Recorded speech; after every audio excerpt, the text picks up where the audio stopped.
Hercule Poirot and the Legend of the Judas Tree. Chapter 1.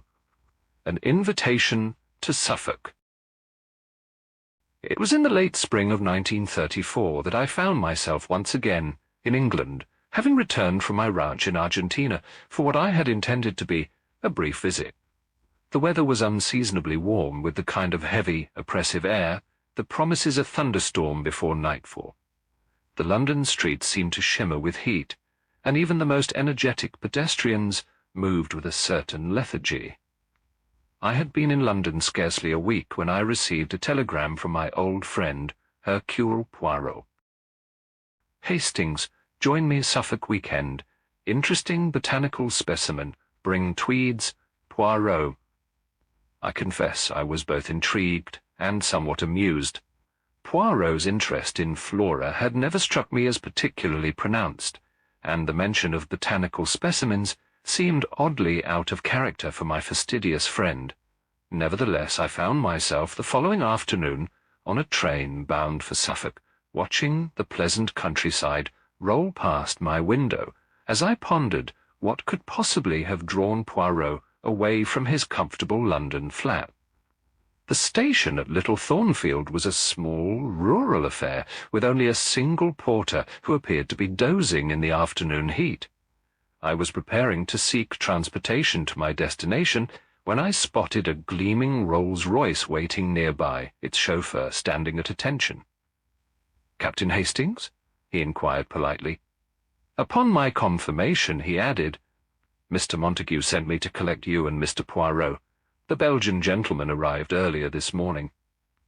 The drive to Thornfield Hall was pleasant enough, though the gathering clouds on the horizon suggested the weather would soon turn. The chauffeur, a taciturn fellow named Briggs, offered little conversation beyond informing me that Sir Richard Montague was hosting several guests for the weekend. "A regular occurrence, is it?" I inquired, attempting to draw him out. "No, sir. First time in many years. Sir Richard's not one for society these days. Keeps to himself mostly except for his charitable work," replied Briggs, his eyes never leaving the road. "Bit odd, this gathering, if you ask me." "Odd? In what way?" "Just unusual characters, sir. The nun, for instance, and that botanist lady poking about the grounds for weeks now." We passed through impressive wrought-iron gates and proceeded up a long gravel drive lined with ancient oaks. Thornfield Hall itself was an imposing Jacobean mansion built of weathered red brick with numerous gables and tall chimneys. It had an air of faded grandeur about it, suggesting a family whose fortunes, while still substantial, had perhaps seen better days. As the car rounded the final bend, I was struck by an unusual sight. To one side of the expansive lawn stood a massive tree unlike any I had seen before. It towered over the landscape, its thick trunk gnarled and twisted, its branches spreading outward like great arms, ready to embrace, or perhaps to strangle. Even in the gathering gloom, there was something distinctly sinister about its appearance. "Impressive specimen, isn't it?" remarked Briggs, noting my interest. "That's the Judas Tree, sir. Been here longer than the house, they say." "A Judas Tree? I don't believe I'm familiar with the species." "Neither was I until I came to work here. Foreign tree it is. Sir Richard's great-grandfather brought it back from his travels. The botanist lady has been studying it for weeks now. Something about its sap being poisonous, I heard." We pulled up to the entrance, where a butler awaited. As I alighted, the first distant rumble of thunder could be heard across the fields. The butler, introducing himself as Perkins, led me into a spacious entrance hall adorned with portraits of stern-faced ancestors and hunting trophies. "Mr. Poirot is in the library with Sir Richard and the other guests, sir, if you'll follow me." "I trust Poirot is comfortable?" I asked as we walked. "Oh, quite, sir," replied Perkins with the faintest suggestion of a smile. "We've ensured his room has all the modern conveniences he requires. Sir Richard was most specific about the arrangements." As we proceeded down a corridor, I heard the familiar voice of my friend, punctuated by his distinctive laugh. Perkins opened a heavy oak door, and there was Poirot, immaculate as always in a perfectly tailored suit, his moustache waxed to impeccable points. "Ah, mon ami Hastings," he exclaimed, rising to greet me. "You have arrived at last. Come, you must meet our host and his fascinating guests." Sir Richard Montague was a tall, spare man in his 60s, with a shock of white hair and piercing blue eyes. He greeted me cordially, if somewhat distractedly, before introducing the others. "My ward, James Harrington," he indicated a handsome young man of about 30, with a lazy smile and carefully casual demeanour. "Delighted," said Harrington, without appearing particularly so. He had the confident air of a man accustomed to wealth, though his eyes were watchful. "Dr. Eleanor Vaughan, our botanist," Sir Richard continued, gesturing toward a serious-looking woman with intelligent eyes and prematurely grey hair pinned severely back. "Captain Hastings," she acknowledged with a brief nod. "Mr. Poirot has mentioned you. I understand you have an interest in native Argentinian flora." "I'm afraid Poirot exaggerates my expertise," I admitted, wondering what else my friend had been saying about me. "Sister Mary Agnes, who is doing remarkable work with our charitable foundation." The nun, perhaps in her 40s, had a serene face and quiet dignity, though I noticed a certain sharpness in her gaze as she assessed me. "A pleasure, Captain," she said softly. "Any friend of Mr. Poirot's is welcome here. And finally, my physician, Dr. Maxwell." The doctor was a ruddy-faced, jovial sort with a firm handshake and friendly manner. "Good to have another sensible Englishman about the place," he said, with a wink.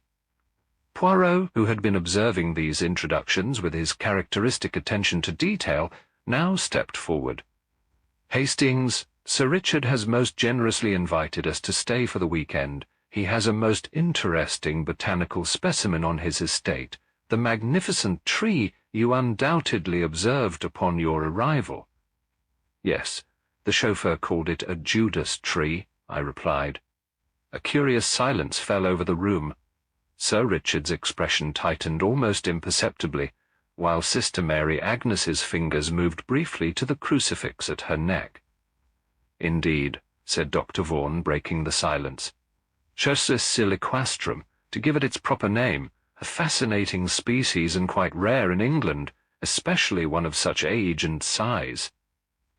"It has been in the Montague family for generations," said Sir Richard, his voice carrying a note of pride. "Though some would say it has brought us more than its share of trouble." "Superstitious nonsense," muttered James Harrington, helping himself to a drink from the sideboard. "Perhaps," Sir Richard replied with a glance at his ward, "but even nonsense may contain a grain of truth, wouldn't you agree, Mr. Poirot?" "Indeed, monsieur," said Poirot thoughtfully. "In my experience, behind many superstitions lies a history worth investigating. I look forward to hearing more about your remarkable tree." Outside, the thunder rumbled closer, and the first heavy drops of rain began to spatter against the library windows. The approaching storm seemed to cast a shadow over the room, and I could not help but feel that beneath the polite conversation lay currents of tension and unspoken secrets. Little did I know then how prophetic the gathering clouds would prove to be, or what dark tragedy awaited us beneath the branches of the Judas Tree. Chapter 2. The Legend of the Judas Tree. Finally cracked, a bitter smile transforming her face. "Yes, he knew. I made sure of it when I came here." "Sister Mary Agnes," began Inspector Graves, stepping forward with an expression of confused determination. "My name," she interrupted, "is Mary Agnes Barton. I took my mother's surname when I left the orphanage before entering the convent. The Sisters of Mercy gave me sanctuary and purpose, but they did not know my true mission." "Which was?" prompted Graves. "Justice," she said simply. justice long delayed. Perhaps, suggested Poirot gently, you would share with us how this came to pass. Mary Agnes looked up at the twisted branches of the Judas tree, now swaying in the strengthening wind. My Aunt Jane raised me until I was 7, then she died of consumption. Her last act was to tell me the truth, that my father was not a deceased labourer, as I'd been told, but Sir William Montague, who had seduced and abandoned my mother.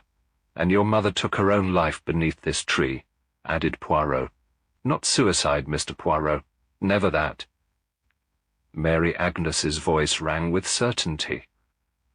My aunt was convinced my mother had been murdered, her body placed in the lake to suggest drowning. My mother was a devout woman. She would never have violated her faith by taking her own life, no matter her desperation. Yet you took religious vows yourself, I observed. The perfect cover, Captain Hastings. Who would suspect a nun of harbouring thoughts of vengeance? And it gave me access to the great houses through charitable work. For years I searched for an opportunity to meet a Montague, to confront them with their family's crime. And Sir Richard? Inquired Poirot. He was not even born when your mother died. Why direct your vengeance against him? At first, I meant only to make him acknowledge what his father had done, she admitted, to force the truth into the open. But when I arrived here and saw how he lived, in wealth and comfort, the respected philanthropist, while my mother lay in an unmarked grave. Her voice hardened. And then I discovered he had known about me for years. His father had confessed everything on his deathbed, including his suspicions about my mother's death. So you began poisoning him, said Dr. Maxwell, his professional indignation evident. That's why his symptoms confounded me. Small doses of the tree's toxin administered regularly. In his evening tea, confirmed Mary Agnes. I volunteered to prepare it each night. A special blend for his nerves, I said. But slow poisoning wasn't enough, continued Poirot. When Sir Richard informed you of his intention to amend his will, to acknowledge you as his half-brother's daughter, and provide for you substantially. It was an insult. Her calm demeanour shattered completely. To think that money could compensate for what was done to my mother, for the life I was forced to live. He spoke of making amends, as though his family's sins could be wiped away with a banker's draft. So, you decided on a more dramatic form of justice, said Poirot, one that would expose the family secret and serve as a warning to others. The Judas Tree has been executing judgment on the Montagues for generations, she replied, a strange light in her eyes. I merely helped it fulfill its purpose. By luring Sir Richard out during the storm, said Poirot, persuading him to meet you at the tree to discuss his proposed amendment to his will. But instead of reconciliation, you had prepared a noose. Mary Agnes did not deny it. He came willingly enough? I told him I had information about my mother that he should hear before finalizing his plans. The storm provided perfect cover. No one could hear him call for help. The pulley system was ingeniously simple, observed Poirot, and with Sir Richard already weakened by the poison, overpowering him would not have been difficult. And the silver coin? Asked Inspector Graves. Why place it in his mouth? 30 pieces of silver, the price of betrayal, she answered. My mother trusted Sir William, just as Judas once trusted his master. Both were betrayed, both died beneath the Judas tree. It seemed fitting. The first heavy drops of rain began to fall as Inspector Graves stepped forward, his face grave but compassionate. Mary Agnes Barton, I must arrest you for the murder of Sir Richard Montague. She submitted without resistance, allowing him to take her arm. But as they prepared to return to the house, she paused, looking back at the ancient tree with an expression almost like tenderness. "My mother's spirit has waited a long time for this day," she said quietly. "The circle is complete now." As they led her away, Dr. Vaughan approached Poirot with undisguised admiration. "How did you piece it together, Mr. Poirot? The connection between Sister Mary Agnes and Eliza Barton." "It began with the tattoo," replied Poirot. "In the old photograph, Eliza Barton had a distinctive mark on her ankle, a leaf from the Judas Tree. A curious choice, suggesting a deep, personal connection to the tree itself. When I glimpsed a similar marking on Sister Mary Agnes, the possibility presented itself. The Manchester orphanage confirmed it. Both women had roots in the same location." "But the final proof?" I inquired. "Came from Sir Richard's own papers, Hastings. He had been investigating his family history, corresponding with the orphanage where Mary Agnes was raised. He had discovered her true identity and was preparing to acknowledge her as his niece. Too late, alas, to prevent tragedy. As we returned to the house, a tremendous crack of lightning split the sky, striking the ancient Judas Tree with an explosion of light and sound that made us all turn in alarm. The massive trunk, which had stood for nearly 2 centuries, split down the middle, its 2 halves crashing to the ground in a shower of splintered wood and torn foliage. "Mon Dieu," murmured Poirot, crossing himself instinctively. "It seems the tree's work is indeed finished." In the days that followed, as we prepared to depart Thornfield Hall, I found myself reflecting on the strange symmetry of the case. Mary Agnes Barton had been taken into custody, her confession simple and without remorse. James Harrington, exonerated of all suspicion, had immediately begun arrangements to sell the estate. "I could never live here now," he told us as we took our leave. "Too many shadows, too many secrets." On our journey back to London, Poirot sat silently for a long while, gazing out at the passing countryside. "What troubles you, Poirot?" I finally asked. "The case is solved. Justice will be served." "Justice, Hastings," he replied thoughtfully. "I wonder. The unfortunate Sir Richard paid the price for his father's sins. Mary Agnes Barton will pay the price for her vengeance. The cycle of retribution continues, does it not?"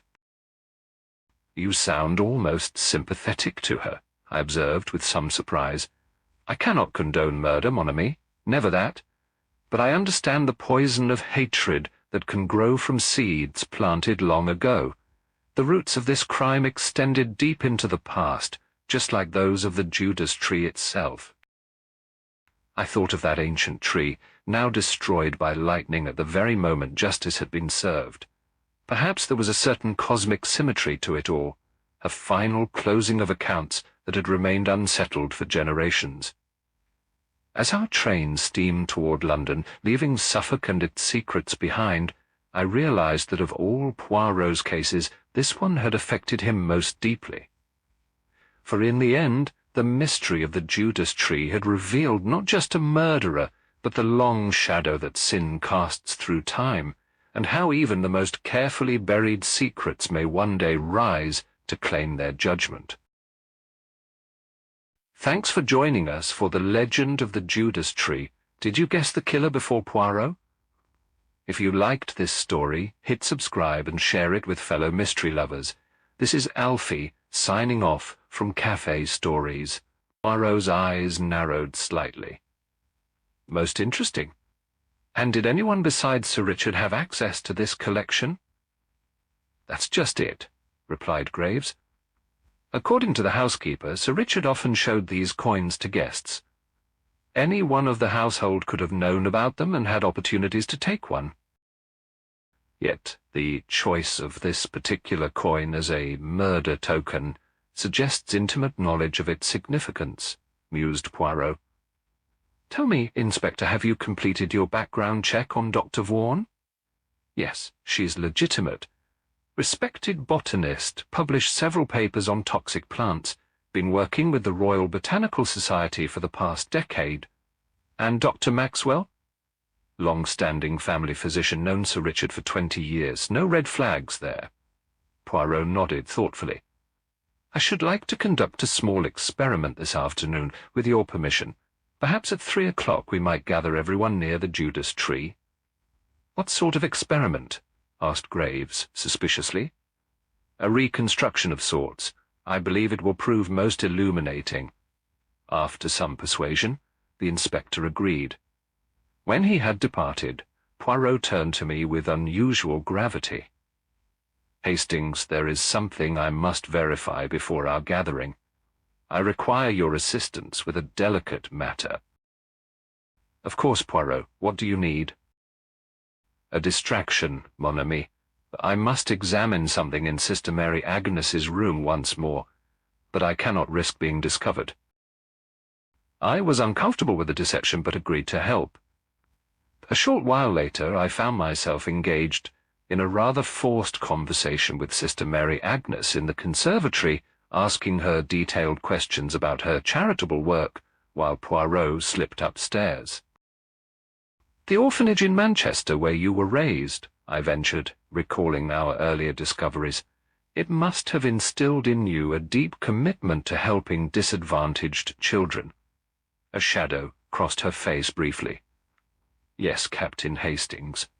When one has experienced hardship firsthand, one develops a certain sensitivity to the suffering of others.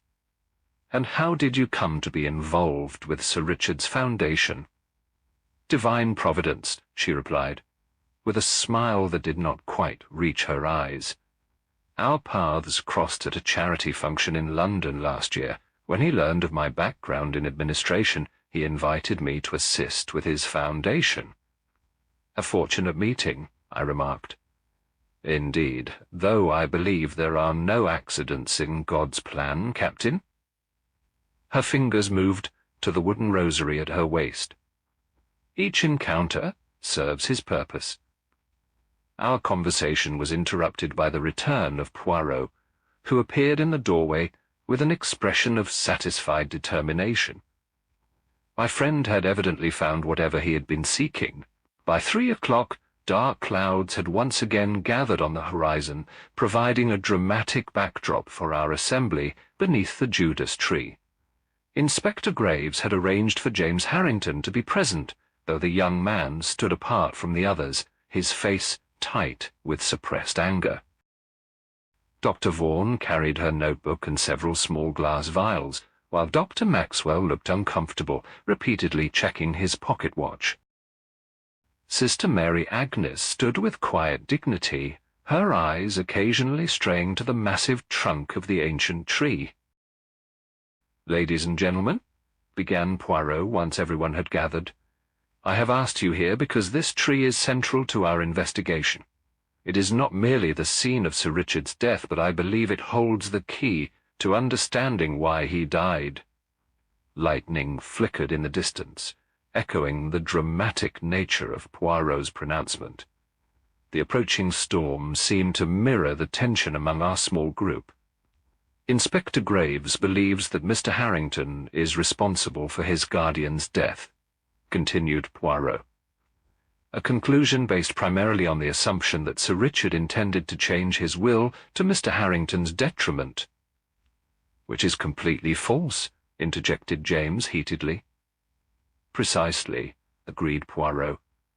"In fact, Sir Richard was indeed modifying his will, but not to disinherit his ward. Rather, he was making provisions for someone else, someone whose existence he had only recently discovered." A heavy silence fell over the group, broken only by the distant rumble of thunder. "Dr. Vaughan," Poirot turned suddenly to the botanist, "your analysis of the tree's sap, it confirmed the presence of toxic compounds, did it not?" She nodded. "Yes, cyclopeptides, similar to those found in certain poisonous mushrooms. Prolonged exposure could cause symptoms consistent with what Sir Richard had been experiencing." "And you shared these findings with Sir Richard?" "Of course. He was funding my research." "And his reaction?" pressed Poirot. Dr. Vaughan hesitated. He seemed troubled, asked many questions about how the toxin might be administered, whether it would be detectable. Because, said Poirot, he suspected he was being poisoned, not by the tree directly, but by someone using its toxic properties. He reached into his pocket and withdrew a small vial. This is tea, specially blended for Sir Richard. It contains trace amounts of the Judas Tree's sap, not enough to kill quickly, but sufficient to cause gradual deterioration. Dr. Maxwell stepped forward, his professional interest aroused. That would explain his symptoms, but who would have access to prepare his tea regularly? All eyes turned to the butler, Perkins, who stood nervously at the edge of the group. "I serve his lordship's tea, sir, but I don't prepare it." "That's done in the kitchen." "Or perhaps," suggested Poirot, "by someone else entirely. Someone with both knowledge of the tree's properties and a powerful motive." His gaze settled on Sister Mary Agnes, whose face remained impassive. Someone whose true identity Sir Richard had only recently discovered. A flash of lightning illuminated the scene, followed immediately by a rumble of thunder that seemed to emphasize Poirot's words. In that brief, harsh light, Sister Mary Agnes appeared transformed, the serene nun replaced by a woman of fierce determination. "I don't know what you're implying, Mr. Poirot," she said calmly, though her fingers tightened on her rosary. "I think you do," replied Poirot. He turned to Inspector Graves. "The woman before us is indeed Sister Mary Agnes of the Sisters of Mercy, but before she took her vows, she was known by another name, the daughter of Eliza Barton and Sir William Montague." As another flash of lightning cast dramatic shadows across the gathering, a sudden gust of wind caught Sister Mary Agnes's long skirt, momentarily lifting the hem to reveal her ankle, and there, clear against her pale skin, was a small tattoo in the distinctive shape of a Judas Tree leaf. Chapter 8. Judgment Falls. For a moment after Poirot's revelation, silence reigned absolute. Even the storm seemed to pause, as though nature itself awaited the woman's response. Sister Mary Agnes stood motionless, her face partially shadowed by her habit, but I could see her fingers tighten around her rosary beads. "How long have you known?" she asked finally. Her voice altered, harder, with the faintest trace of a northern accent that had been absent before. "I suspected from our first meeting," replied Poirot. "There was something in your reaction when the Judas Tree was mentioned. A personal connection that transcended mere religious symbolism. But certainty came only yesterday when I discovered this." He produced from his pocket a small silver locket. Sister Mary Agnes's hand moved involuntarily to her throat, as though reaching for something no longer there. "Where did you find that?" she demanded. "Among Sir Richard's most private possessions. Inside is a miniature portrait of a young woman, Eliza Barton, your mother, and a lock of dark hair. The inscription reads, 'Remembered always.' Sir Richard kept this, I think, out of a sense of family obligation. He knew who you were, did he not?" The nuns composed. Period. What followed was a meticulous reconstruction of the previous night's events. James Harrington claimed to have retired immediately after dinner, a fact corroborated by his valet. Dr. Vaughan had been in her room, working on her research notes until quite late. Dr. Maxwell had read in the drawing-room until around 11, then gone to bed. Sister Mary Agnes had been in the chapel, engaged in evening prayers, and later in her room. "The difficulty," observed Inspector Graves, "is that anyone could have slipped out during the storm. The thunder would have masked any sounds of movement." "Precisely," agreed Poirot. "And there is the matter of the hanging itself. To suspend a grown man from that branch would require considerable strength, yes?" Yet the rope shows evidence of a clever pulley system. Meaning? Prompted the inspector. Meaning, Inspector, that our killer may have used ingenuity rather than brute force. A person of modest physical strength could have accomplished it with the right preparation. I recalled the branch from which Sir Richard had been suspended, thick and sturdy, yet low enough that a person of average height could reach it with minimal difficulty. There is also, continued Poirot, the curious fact of Sir Richard's hands. They bore traces of the tree's sap, suggesting he had touched the trunk shortly before his death. He could have been trying to save himself, grabbing at the tree while being hanged, suggested Graves. Perhaps, said Poirot, though his tone suggested he thought otherwise. And then there is the silver coin, a detail too symbolic to be coincidental. The discussion was interrupted by the arrival of Perkins, bearing a telegraph for Inspector Graves. The inspector read it with raised eyebrows. "Well, this is interesting," he said. "It seems Sister Mary Agnes's background checks out. She's been with the Sisters of Mercy for 18 years. Before that, she was raised in a Catholic orphanage in Manchester." "Manchester," I repeated, recalling Mrs. Baxter's mention of the Barton girl's sister taking her niece up north. Poirot's eyes met mine briefly, acknowledging the connection, but he made no comment. After the meeting dispersed, Poirot led me back to Sir Richard's study, where he resumed his examination of the dead man's possessions.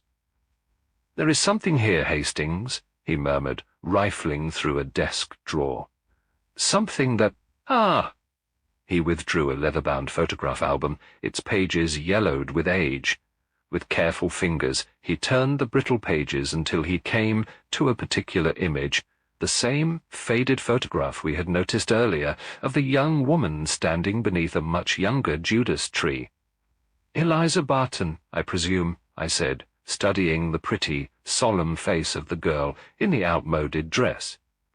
"Indeed," replied Poirot, "and observe, Hastings, this detail here." He pointed to the girl's ankle, visible beneath the hem of her dress. "Do you see it?" I peered closer. There appeared to be some sort of marking on her skin, a small dark pattern that I had initially taken for a shadow or a flaw in the photograph. "A tattoo?" I suggested. "I believe so. And the design, it resembles a leaf, does it not? Perhaps the leaf of the very tree beneath which she stands." Before I could respond, we were interrupted by Dr. Maxwell, who entered with an apologetic cough. "Excuse me, gentlemen. I was looking for some of Sir Richard's medical records. He kept copies in his desk." "Of course, Doctor," said Poirot, stepping aside, but not before carefully returning the photograph album to its place. "Tell me, if you would, about Sir Richard's health in recent months." Dr. Maxwell hesitated, then shrugged. "I suppose there's no harm in discussing it now. He had been experiencing digestive disturbances, occasional disorientation, insomnia. I'd attributed it to stress and advancing age, prescribed some mild sedatives. Could these symptoms be consistent with poisoning, perhaps from the sap of the Judas tree?" The doctor looked startled. "I suppose it's possible. I hadn't considered. But surely, how would he have been exposed?" "That, Doctor, is the question," replied Poirot. "Now, if you'll excuse us." After Maxwell had gone, Poirot turned to me with an expression of deep concentration. "Hastings, I wish to examine Sister Mary Agnes's room." "Her room?" But surely the inspector would never permit. The inspector need not know, mon ami. A brief inspection while the good sister is at her devotions in the chapel. I was uncomfortable with this clandestine approach, but Poirot was already moving with purpose toward the east wing, where the guests' rooms were located. Sister Mary Agnes's chamber was austere, as one might expect from a nun, a narrow bed, a simple crucifix on the wall, a small desk with devotional books. Poirot moved swiftly and methodically, disturbing nothing but examining everything. On the bedside table lay a rosary of dark wooden beads which he studied with particular attention. "Most interesting," he murmured. "Observe the craftsmanship, Hastings. These beads are handmade, quite old. And the wood—" "From the Judas tree," I ventured, catching his train of thought. "It would appear so. The distinctive grain is similar to the sample Dr. Vaughan showed me." His examination complete, we slipped out as quietly as we had entered. In the corridor, Poirot paused, his expression thoughtful. "There is a pattern emerging, Hastings, but it requires one more piece to become clear." That evening, as dusk fell, I observed Sister Mary Agnes walking alone in the garden near the Judas tree. There was something in her posture, a tension, a watchfulness, that struck me as peculiar. When she believed herself unobserved, her serene demeanor seemed to slip, revealing a different woman beneath the habit. From my vantage point at the library window, I could see her circle the massive tree slowly, one hand trailing along its rough bark in what appeared almost a caress. Then, with a quick glance toward the house, she knelt at the base of the trunk, apparently searching for something among the gnarled roots. I reported this curious behavior to Poirot later, who nodded as though it confirmed some private theory. "All becomes clearer, mon ami," he said. "Tomorrow, I think, we shall be ready to reveal the truth about Sir Richard's death, and about the long shadow cast by the Judas tree through generations of the Montague family."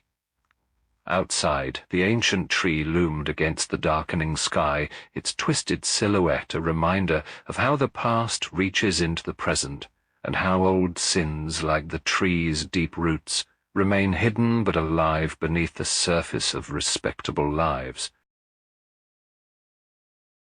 Chapter 7. 30 Pieces of Silver. The morning brought news that Inspector Graves had requested an arrest warrant for James Harrington. Poirot received this information with raised eyebrows as we took breakfast together in the small morning room. "The inspector moves with haste, does he not?" he remarked, delicately spreading marmalade on his toast. "You don't think James is guilty?" I asked, surprised. "I think, mon ami, that the case against him is built on circumstance and supposition. Yes, he stood to inherit. Yes, there were tensions between him and his guardian, but murder—" Poirot shook his head. "There are too many elements that do not fit with Mr. Harrington's character, or capabilities." "Such as?" "The symbolism, Hastings, the silver coin, the choice of the Judas tree, these speak of personal significance, of a crime with roots in the past. Mr. Harrington is too young to have such connections." Before I could pursue this line of thought further, Perkins entered to inform us that Inspector Graves wished to see Poirot urgently. We found the inspector in the library, examining a collection of silver coins laid out on a blotter. "Ah, Mr. Poirot," he said, looking up from his examination, "I thought you might be interested in this. We've found a complete set of replica Judas coins in Sir Richard's collection. One is missing, presumably the one placed in his mouth." Poirot bent to study the coins. "Where were these discovered?" "In a display case in his bedroom. Apparently he was something of a collector of biblical artifacts." After Poirot had explained our errand. "A tragic business, most tragic. He was a generous benefactor to the Church Restoration Fund." "You knew him well?" inquired Poirot. "As well as anyone, I suppose. The Montagues have been the local gentry for generations, though Sir Richard was more approachable than his predecessors." The vicar hesitated, then added, "But I sense you're not here merely to discuss Sir Richard's character." "Indeed not, mon père," replied Poirot. "I am interested in the history of the Montague family, specifically any incidents that might be connected to the Judas tree on the estate." A subtle change came over the vicar's expression. "Ah, that unfortunate tree. There have been rumors, of course, spanning back decades." "What sort of rumors?" I asked. the usual sort of country superstition, claims that the tree brings misfortune to the Montague family. There was a particularly unsavory incident in the 1880s. Sir Richard's father, Sir William, was involved in a scandal involving a young woman from the village. A romantic entanglement, suggested Poirot. The vicar nodded gravely. A servant girl at the Hall, she became with child. The story goes that Sir William denied any responsibility and dismissed her. She was found shortly afterward, drowned in the lake on the estate. Near the Judas Tree? Asked Poirot sharply. Under its branches, in fact. The local people claimed the tree had judged Sir William, though of course he lived for many years afterward. The vicar paused, then added, "The curious thing was that Sir William became something of a recluse after the incident, and was rarely seen beyond the Hall grounds until his death." "And the girl?" I inquired. "What became of her child?" "The poor creature was born posthumously, I believe. I'm not entirely certain what happened to the infant. Adopted by relatives, in another village perhaps. It was all rather hushed up at the time." Poirot's eyes had taken on the particular gleam that I knew betokened his interest. "Would there be any record of this affair? Any parish registers, perhaps?" "You might check with Mrs. Baxter at the post office," the vicar suggested. "Her grandmother was housekeeper at Thornfield Hall during that period. Village memories are long, Mr. Poirot, especially regarding the sins of the gentry." Mrs. Baxter proved to be a fountain of information. Once Poirot had charmed her with his foreign manners and exquisite courtesy. We sat in her neat parlour behind the post office, drinking tea from delicate china cups. "Oh, the scandal was the talk of the village for years," she confided, her eyes bright with the pleasure of sharing long-preserved gossip. "My grandmother said the poor girl, Eliza Barton was her name, was beautiful but naive. Sir William took advantage, as gentlemen often did in those days." "And after her death," prompted Poirot. "The baby was a girl, born to Eliza's sister Jane, who raised the child as her own. They left the area soon after. Too many wagging tongues, you understand. Went up north somewhere, Manchester or Liverpool." "Do you know what became of them?" Mrs. Baxter shook her head. "Lost track after they left, though my grandmother always said Sir William sent money regular-like through his solicitor. Conscience money, she called it." "One final question, madame," said Poirot. "The Judas Tree on the estate, it had some connection to this affair? A shadow seemed to cross Mrs. Baxter's face. Eliza was found beneath it.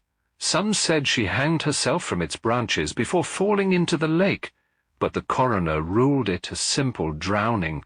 After that, people began saying the tree would bring judgment on the Montagues some day."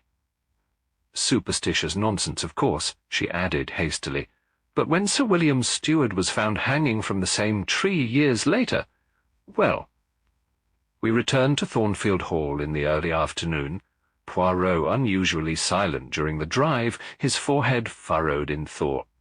As we approached the house, we observed Dr. Vaughan near the Judas Tree, collecting samples from its trunk with scientific precision. "Still pursuing your research, Doctor?" called Poirot as we drew near. She straightened, looking momentarily startled. "Yes. Scientific inquiry doesn't stop for tragedy, Mr. Poirot. In fact, given recent events, my analysis of the tree's toxicity has taken on new urgency." "You suspect the sap might have played a role in Sir Richard's death?" I inquired. "I couldn't say definitively without further tests," she replied cautiously.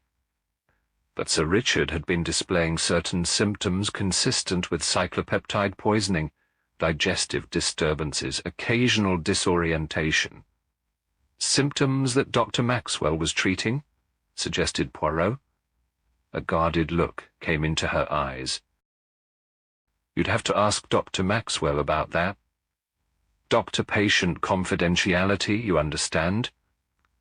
As we continued toward the house, we passed the small chapel where Sister Mary Agnes knelt in prayer, her head bowed, lips moving silently. She seemed oblivious to our presence, lost in her devotions. "A most pious lady," observed Poirot quietly. Upon entering the house, we encountered James Harrington in the hall, concluding what appeared to be a heated telephone conversation. "I don't care what they're saying," he was saying tersely. "Keep them away from—" He broke off abruptly upon noticing us, his face flushing slightly. "I'll call you back," he said into the receiver before hanging up with more force than necessary. "Problems, Mr. Harrington?" inquired Poirot mildly. "Nothing I can't handle," he replied curtly. "Newspaper vultures trying to get the story, as if my guardian's death were public entertainment." After James had departed, Poirot made his way to Sir Richard's study, where he began a methodical examination of the desk drawers. His persistence was rewarded when he discovered a hidden compartment containing a bundle of yellowed letters tied with faded ribbon. "Correspondence from the 1880s, he murmured, carefully examining the fragile paper. "Between Sir William and his solicitor, most interesting." "What do they say?" I asked, peering over his shoulder. "They concern financial arrangements for the support of a child, and here—" He indicated a passage, a reference to making amends for the unfortunate incident. "The solicitor advises discretion in this delicate matter involving the Barton girl." "The servant who drowned," I said, "the pieces beginning to connect." "Precisely, Hastings.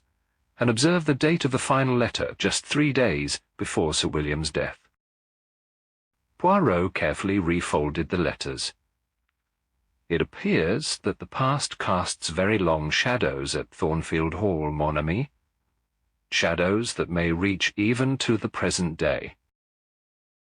Outside the study window, the Judas Tree stood in stark relief against the afternoon sky, its ancient branches spread wide like welcoming arms, or perhaps like the hands of an executioner poised to deliver judgment for sins long buried but not forgotten. Chapter 6. The Faded Photograph. Later that afternoon, Poirot gathered Inspector Graves, Dr. Maxwell, and myself in the library. The inspector had been making little headway with his investigation and seemed grateful for Poirot's assistance, though he maintained a professional skepticism. "Let us consider the timeline of events," began Poirot, pacing before the fireplace with precise steps. "Sir Richard retires to his study after dinner, approximately 9:30, according to the butler's testimony. The storm begins in earnest around 10 o'clock. At what time, Doctor, would you estimate Sir Richard's death occurred?" Dr. Maxwell stroked his chin thoughtfully. "Based on the body's condition, between 11 and midnight, certainly no later than 1 in the morning." "And when was the body discovered?" Poirot asked, turning to the inspector. "Dr. Vaughan found him at approximately 5:30 in the morning," replied Graves. "She had risen early to check on some experiment and noticed something amiss at the tree." "So," said Poirot, "we have a window of several hours during which the murder, or suicide, if you prefer, took place. Now let us consider the movements of each person in their house during this critical "What?" asked James, stepping closer to examine it. "A replica of the 30 pieces of silver paid to Judas Iscariot for his betrayal," explained Poirot. "This particular specimen appears to be a 19th century reproduction, not an actual ancient coin." I noticed Sister Mary Agnes grow pale, her fingers tightening around her rosary. "Are you suggesting this has religious significance?" inquired Dr. Vaughan, leaning forward with scholarly interest. "Perhaps," replied Poirot non-committally. "Or perhaps it references the name of the tree itself. The Judas Tree, Cerasis silicastrum, is so called because, according to legend, it is the type of tree from which Judas Iscariot hanged himself after his betrayal." A heavy silence followed this pronouncement, broken only by the ticking of the mantel clock. "So you're implying murder," said James flatly, with some sort of biblical symbolism attached? That is one possibility we must consider, replied Graves, his tone neutral. Mr. Harrington, perhaps we could begin with you? If you'd accompany me to the library. After James and the inspector departed, Poirot turned to me. Hastings, perhaps you would be so good as to show me Sir Richard's study? I understand it was found in some disarray. The study, located in the east wing, was indeed in a state of disorder unusual for a man reputed to be as methodical as Sir Richard. Papers lay scattered across the desk, a chair was overturned, and a glass had been knocked onto the carpet, leaving a dark stain. Signs of a struggle, Poirot? I suggested. Perhaps mon ami, or perhaps the staging of one. Poirot moved about the room with delicate precision, occasionally stooping to examine something more closely. Observe the papers on the desk. They appear disordered, yet they remain largely on the desk surface. In a genuine struggle, would they not be more widely dispersed? He carefully examined the contents of the desk drawers, then moved to a small wall safe that stood open and empty. Most curious, he murmured. Sir Richard was preparing to change his will, I believe. How do you know that? I asked, surprised. Poirot indicated several papers on the desk. These are notes for his solicitor. See here, amendments to the Montague Trust, new provisions. But the actual will, it is missing. He continued his methodical examination, pausing before a collection of framed photographs on the mantelpiece. One in particular seemed to capture his attention, a faded image of a young woman standing beneath the Judas Tree, which appeared considerably smaller and younger in the photograph. Late 19th century, I would estimate, said Poirot, studying the image. Observe the fashion of the dress, and see how the young lady's hand rests upon the tree trunk. Almost a gesture of possession, is it not? Before I could comment, we were interrupted by the arrival of Dr. Vaughan. "Excuse me," she said, seeming slightly flustered to find us there. I needed to collect my research notes. Sir Richard had been reviewing them. "By all means, Doctor," said Poirot graciously, stepping aside. "Your work on the Judas Tree's toxicity, it has been productive." "Quite," she replied, retrieving a leather-bound notebook from among the papers on the desk. "Though I haven't finished my analysis of the SAP samples." She hesitated, then added, "That's partly what makes this so strange." Sir Richard had recently become intensely interested in my findings. Indeed. Poirot's eyebrows rose slightly. And what exactly was the nature of his interest? Dr. Vaughan glanced down at her notebook. He wanted to know specifically about the effects of long-term, low-dose exposure to the tree's toxins. He mentioned something about historical accounts of illness in the household staff who worked near the tree. "Most interesting," murmured Poirot. "And the sap samples you collected, they are where?" "In my room. I have a small field laboratory set up there. With your permission, I should like to examine them later." After Dr. Vaughan departed with her notebook, Poirot continued his investigation of the study. He paid particular attention to a leather blotter on the desk, holding it at an angle to the light. "Hastings, your penknife, if you please." I handed him my pocket-knife, and with surgical precision he carefully scraped at the edge of the blotter, collecting a few granules of a dark, resinous substance in a small envelope he produced from his waistcoat pocket. "What do you make of it, Poirot?" I asked. "It is too early for conclusions, mon ami, but observe." He pointed to the window, which offered a clear view of the Judas Tree in the distance. From here, Sir Richard could contemplate the tree at his leisure. One wonders what thoughts it inspired. Later that morning, I encountered James Harrington emerging from his interview with Inspector Graves, His face was flushed with anger, and he brushed past me without acknowledgement, making directly for the decanter of whiskey on the sideboard in the drawing-room. "The inspector seems to think I murdered my guardian for his money," he said bitterly, pouring himself a generous measure, "as if I hadn't been perfectly content with my allowance and expectations all these years." "What makes him suspect you particularly?" I inquired, accepting the drink he grudgingly offered me. James gave a humourless laugh. "Apparently Sir Richard was planning to change his will.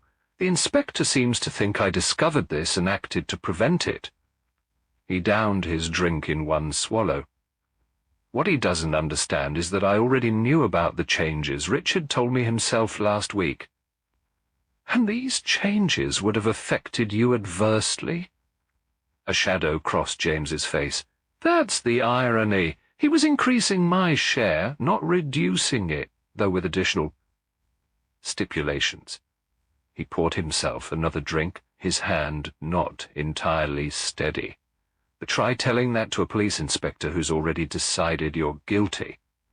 As I left James to his brooding, I passed Sister Mary Agnes in the corridor, her head bowed in what appeared to be prayer. She looked up as I approached, and I was struck by the intensity in her eyes, not grief exactly, but something deeper and more complex. "A terrible business, isn't it?" I offered sympathetically. "Justice takes many forms, Captain Hastings," she replied quietly. "Sometimes it arrives unexpectedly." With that cryptic remark she continued on her way, leaving me to wonder at her meaning. Outside, the Judas Tree stood stark against the clearing sky, its branches no longer dripping with rain, but still bearing the invisible weight of Sir Richard's death, and perhaps other secrets yet to be revealed. Chapter 5. Secrets Beneath the Root. The following day dawned bright and clear, as though the storm had washed away all evidence of the previous night's tragedy. Inspector Graves had established himself in the library, conducting interviews with the household staff, while the rest of us were left to our own devices, though with strict instructions not to leave the premises. Shortly after breakfast, Poirot approached me with an air of purpose. "Come, Hastings," he said, adjusting his hat to a precise angle. "We shall make a little expedition to the village." "Is that wise?" I asked, glancing toward the library where Inspector Graves was ensconced. The inspector seemed rather emphatic about no one leaving. Poirot's moustache twitched slightly. "I have informed the good inspector of our intentions. He understands that I may discover information of value."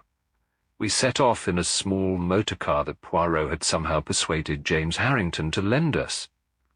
The countryside, freshly washed by the storm, gleamed in the morning sunlight, presenting a pastoral tranquillity that seemed at odds with the darkness that had descended upon Thornfield Hall. The village of Little Thornfield proved to be a picturesque collection of stone cottages clustered around a medieval church. Our first stop was the vicarage, where Poirot introduced himself to the Reverend Thomas Willoughby, an elderly man with a scholar's stoop and bright, inquisitive eyes. "Sir Richard Montague," the vicar repeated, to help pass the time until the storm abated. As I opened my door, I was surprised to find the corridor already illuminated, with sounds of movement and hushed voices coming from the direction of the main staircase. Curious, I made my way toward the commotion. I encountered Perkins the butler in the upper hall, his normally impassive face betraying distinct alarm. "What's happening, Perkins?" I inquired. "It's Sir Richard, sir," he replied, his voice taut with concern. "He's not in his room, and his bed hasn't been slept in. Mr. James has organized a search of the house." "In this weather?" I glanced toward a window where the storm continued unabated. "Mr. James is most concerned, sir. Sir Richard often works late in his study, but he always retires by midnight. The study was found empty, with papers scattered across the desk." I quickly volunteered to join the search and returned to my room to dress. As I was pulling on my boots, there came a sharp rap at my door. It was Poirot, already impeccably dressed, despite the hour, not a hair out of place. "Ah, Hastings, you have heard the news, yes?" His eyes, normally so bright and curious, held an unusual gravity. "About Sir Richard's disappearance? Yes, I was just preparing to join the search." "Then we shall go together, mon ami. I fear—" He stopped abruptly as a commotion erupted from downstairs. We hurried to investigate and found James Harrington giving instructions to several servants in the entrance hall. "We'll need lanterns," he was saying, his earlier languor replaced by tense efficiency. "And macintoshes for anyone searching the grounds." "Mr. Harrington," called Poirot, "may I inquire as to what has been discovered thus far?" James turned to us, his face pale in the electric light. "Nothing yet, Mr. Poirot. My guardian sometimes walks the grounds at night when he can't sleep, but in this weather—" He left the implication hanging ominously. Dr. Maxwell appeared from the direction of the library, medical bag in hand. "Any news?" he asked brusquely. "We're organizing search parties now," James replied. "Dr. Vaughan is checking the outbuildings and Sister Mary Agnes is searching the east wing." A particularly violent gust of wind rattled the windows, and for a moment the lights flickered ominously. In that instant a figure appeared in the doorway. Dr. Vaughan, drenched to the skin, her face a mask of shock. "The Judas Tree," she gasped, water dripping from her sodden clothing onto the polished floor. "You must come quickly." The journey across the storm-lashed grounds remains in my memory as a nightmare tableau of driving rain, treacherous footing, and the desperate bobbing of lantern light. James led the way with Dr. Maxwell, Poirot, and myself following close behind. Dr. Vaughan had remained at the house to change her wet clothes and inform Sister Mary Agnes of the development. As we approached the massive silhouette of the Judas Tree, another flash of lightning revealed the grotesque scene. A figure hung from one of the lower branches, twisting slightly in the wind, the sodden clothing plastered against the body. "Good God," whispered James, the lantern in his hand wavering. Dr. Maxwell pushed forward, his professional instincts taking over. "Get him down quickly," he commanded, setting his bag on the wet ground and opening it. With some difficulty, James and I managed to lift the body high enough to release the tension on the rope, while Maxwell cut through the thick cord with a pocket knife. We lowered the body gently to the ground, but even before Maxwell bent to examine him, I knew Sir Richard Montague was beyond help. His face, illuminated by the uncertain light of the lantern, was discoloured and contorted, the eyes bulging horribly. "He's been dead for several hours," confirmed Maxwell, his fingers on the victim's wrist, "probably since shortly after we all retired." Poirot, who had been examining the scene with methodical care, suddenly knelt beside the body. "What is this?" he murmured, gently probing at Sir Richard's mouth with a handkerchief-covered finger. With delicate precision, he extracted a small, round object. Lightning flashed again, and in its brief illumination, I saw a silver coin resting on Poirot's handkerchief. "What in God's name?" exclaimed James, staring at the coin in disbelief. "It appears, monsieur," said Poirot gravely, "that someone wished to make a point most dramatically." Maxwell leaned closer to examine the coin. "It looks old, ancient, even." "Indeed," replied Poirot. "And most symbolic, is it not? A silver piece placed in the mouth of a man hanged from the Judas Tree." The implication hung in the air between us, as palpable as the storm that continued to rage overhead. The tree itself seemed to loom larger now, its gnarled branches reaching toward us like accusing fingers. "We should get him back to the house," said Maxwell, breaking the horrified silence. "Nothing more can be done here." As we prepared to carry the body back to Thornfield Hall, Poirot continued his examination of the scene, moving methodically around the base of the tree. The rain had begun to slacken somewhat, allowing him to search the ground more effectively. "Hastings," he called suddenly, "your assistance, if you please." I joined him at the far side of the massive trunk. He pointed to a small object half buried in the mud at the base of the tree. "If you would be so kind." I retrieved what appeared to be a torn piece of dark fabric, sodden with rain and stained with mud. "Keep it safe, mon ami," said Poirot quietly, "and observe the hands of our unfortunate victim before they move him." I looked as directed, and noticed peculiar markings on Sir Richard's palms, dark stains that might have been sap or some other substance. Before I could examine them more closely, James and Dr. Maxwell had prepared to transport the body. Our sombre procession made its way back to the house, the body of Sir Richard Montague carried between us. The storm was beginning to recede, the thunder now a distant rumble, as though nature's fury had been appeased by the night's tragic events. Behind us, the Judas Tree stood sentinel in the grey half-light of approaching dawn, its ancient branches still heavy with rain, and now with something more, the weight of another death added to its sinister legacy. Chapter 4. The Silver Piece. By mid-morning, Thornfield Hall had taken on the atmosphere of a besieged fortress. The local police had arrived shortly after dawn, led by Inspector Graves, a tall, austere man with a methodical manner that reminded me somewhat of our own Inspector Japp.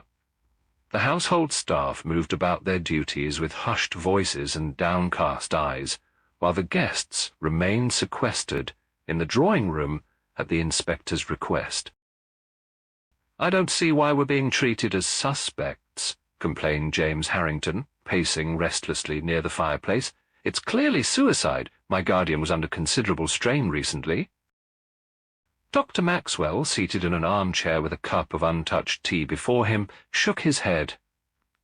"I've treated Sir Richard for years. He wasn't suicidal, despite his occasional melancholy. Besides," added Dr. Vaughan, who had exchanged her sodden clothes for a severe grey dress, "how do you explain the silver coin?" Sister Mary Agnes, who had been silently fingering her rosary beads, looked up sharply. "What silver coin?" Before anyone could respond, the drawing-room door opened to admit Inspector Graves and Poirot. They made an incongruous pair, the tall, sombre Englishman and the dapper Belgian with his waxed moustache and precise gestures. "Ladies and gentlemen," began Graves, "I appreciate your patience. We'll need to speak with each of you individually, but first, Mr. Poirot has something to share." Poirot stepped forward, holding a small object wrapped in his immaculate handkerchief. With a flourish that seemed incongruous given the circumstances, he unveiled the silver coin we had discovered in Sir Richard's mouth. "This," he announced, "is what is commonly known as a Judas piece." What? Dinner that evening was served in the grand dining room of Thornfield Hall. The table, polished to a gleaming finish, was set with heavy silver and fine china that spoke of generations of wealth. Outside, the storm had intensified, with rain lashing against the windows and occasional flashes of lightning illuminating the darkened grounds. Poirot, seated at Sir Richard's right hand, appeared entirely at ease, though I noticed his eyes darting occasionally to each face around the table with that peculiar attentiveness that I had come to recognize as the prelude to his interest being aroused. "Tell me, Dr. Vaughan," said Poirot, delicately patting his lips with his napkin, "what is it about this particular specimen of the Judas tree that has captured your scientific interest?" Dr. Vaughan's face brightened with scholarly enthusiasm. "It's quite extraordinary, Mr. Poirot. Most Cerci siliquastrum specimens in England are relatively young and struggle in our climate, but this one—" She gestured toward the window, beyond which the tree stood in darkness. "Has thrived for nearly 2 centuries. Its size alone makes it botanically significant." "And its toxicity?" Poirot inquired. "I understand the sap contains certain interesting properties." "Indeed," she replied, leaning forward slightly. "The sap contains compounds similar to those found in certain toxic mushrooms, cyclopeptides that can cause liver damage if ingested, not immediately fatal, but potentially lethal over time. I'm studying whether the concentration in this particular specimen might be affected by its abnormal age and growth conditions." James Harrington gave a short laugh. "Always the poison with you scientists, isn't it? One might wonder about your intentions, Doctor." Dr. Vaughan stiffened. "My research is purely academic, Mr. Harrington." Of course," he replied with a dismissive wave, "just as my guardian's interest in the tree is purely sentimental." Sir Richard's face darkened momentarily. "The tree has been in my family for generations, James. It is more than mere sentiment." "Oh?" I inquired, sensing an opportunity to learn more. "Is there a particular history attached to it?" Sister Mary Agnes, who had been silent throughout most of the meal, set down her water glass with unexpected force. The small sound seemed magnified in the momentary lull of conversation. "I apologize," she said softly, not meeting anyone's eyes. "The storm has made me nervous." "Not at all, sister," said Sir Richard kindly. "In fact, the tree does have a rather dramatic history which might explain your discomfort. Local superstition has long held that the Judas Tree serves as a sort of moral arbiter." "How fascinating," said Poirot, his eyes brightening. "Please, continue, monsieur." Sir Richard leaned back in his chair. "According to family legend, my great-grandfather brought the sapling back from his travels in the Mediterranean. The local name for it translated roughly as the traitor's tree, or judgment tree. It was said that those who betrayed their loved ones would meet their end beneath its branches." "Charming," murmured James with undisguised sarcasm. "There have been several incidents over the years," Sir Richard continued, ignoring his ward's comment. "In the late 1800s, a steward who had been embezzling funds was found hanging from one of its branches. Some 20 years later, a distant cousin who had swindled his business partner suffered the same fate." "Suicides, surely," said Dr. Maxwell, helping himself to more wine, people choosing a dramatic end to match their crimes. "Perhaps," said Sir Richard, "but in both cases there were unusual circumstances. The steward's pockets were found filled with the very coins he had stolen. The cousin had a business contract stuffed into his mouth. A flash of lightning illuminated the room, followed almost immediately by a deafening crack of thunder. Sister Mary Agnes visibly flinched. "You see," said Sir Richard, with a gentle smile. "Even Sister Mary Agnes feels the power of the story."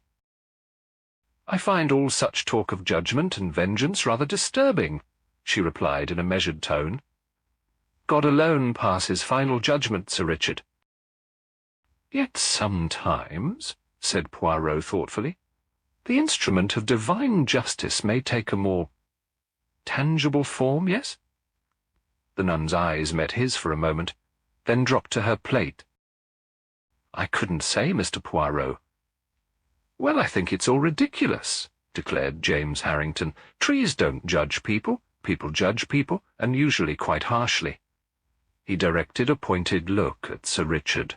"Speaking of judgment," Sir Richard said, seemingly unperturbed by his ward's attitude, "I've asked you all here this weekend because I have an important announcement to make tomorrow.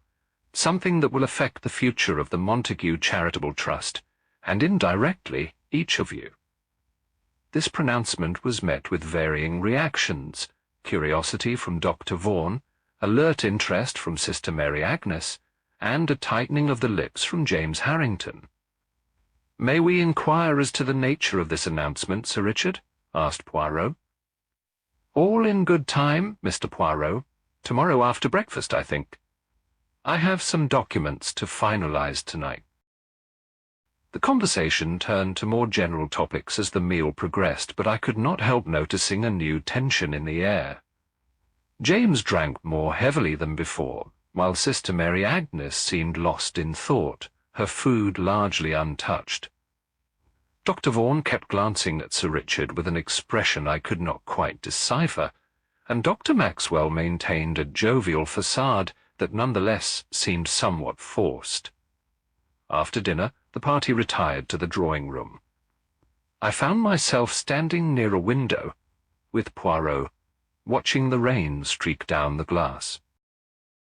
"What do you make of our host's mysterious announcement, Poirot?" I asked quietly. "It has caused a certain disturbance in the equilibrium, has it not?" he replied, carefully adjusting his bow tie in the reflection of the window. "Observe how young Mr. Harrington paces like the caged lion. And the good sister, she fingers her rosary beads, yet appears to say no prayers." "Do you think Sir Richard's announcement concerns his will?" I ventured. "Perhaps, mon ami. Or perhaps something of even greater significance." Poirot's eyes narrowed as he watched the reflection of the room behind us. "The doctor, he studies Sir Richard most carefully, you notice? And Dr. Vaughan, she has taken 3 trips to examine the bookshelves, yet has selected no book." Thunder crashed again, closer this time, and the lights flickered momentarily. Through the rain-streaked glass I caught a glimpse of the Judas Tree, illuminated briefly by lightning, its twisted branches seeming to writhe against the stormy sky like the arms of a tormented soul. "A most unusual tree, is it not, Hastings?" murmured Poirot. "One feels almost that it watches the house, waiting." The Greeks, they had a word, nemesis, the spirit of divine retribution against those who show hubris.